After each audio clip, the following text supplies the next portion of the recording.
السلام عليكم ورحمة الله وبركاته. أهلا بكم في فيديو جديد. اللهم صل وسلم وبارك على سيدنا محمد وآله وصحبه وسلم. اللهم بارك لنا في رجب وشعبان وبلغنا رمضان. عايزة أقول كلمتين يا رب الناس تفهمهم، وكل الناس اللي بتعمل كده يا ريت تريح نفسها بقى، يا ريت يعني كل واحد عارف بيعمل ايه. احنا أولا في أشهر حرم ونتقي الله في اللي احنا بنعمله. ثانيا ما تبصيش في حياة حد، ما تبصيش في حياة انت ما تعلميش عنها حاجة. ما تبصيش ان معاها فلوس كتير، بصي بيتها عامل ايه، بصي جوزها عامل ايه، بصي عيالها عاملين ايه، بصي مش عارفة ايه عامل ايه. انت ما تعلميش الحياة ايه. ما تتمنيش حاجة انت ما تعرفيش عنها حاجة.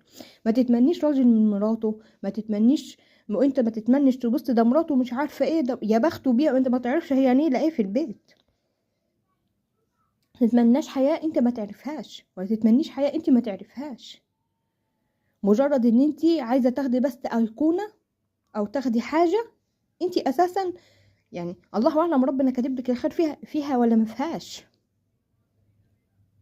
ليه ليه ليه خربين البيوت؟ ليه؟ نفسي افهم، ليه خربين البيوت؟ عايزين ايه؟ عايزين ايه؟ انتي ولية، واذا ما كنتش معاكي بيت معاكي واد، معاكي الزمن، معاكي ربنا. ما في ربنا، ما تتقوا الله يا جماعة، اتقوا الله في اللي انتوا بتعملوه. نفسي افهم واتقوا الله في اللي انتوا بتعملوه صراحة والله. بتستكتروا حب الناس في لبعضها، بتدخل عايزين تبوظ علاقات وخلاص. انتوا ما تعرفوش العلاقات دي اتبنت ايه.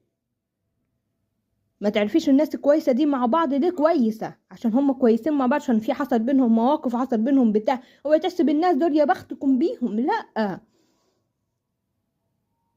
ما هم زي ما هم كويسين احنا كويسين، ولولاش احنا كويسين ما كانوش استمروا معانا. اتقوا الله في اللي انتوا بتعملوه. ده احنا في اشهر حرم، وحتى غير الاشهر الحرم انتوا مش خايفين من ربنا؟ مش خايفين من ربنا؟ السلام عليكم ورحمه الله وبركاته.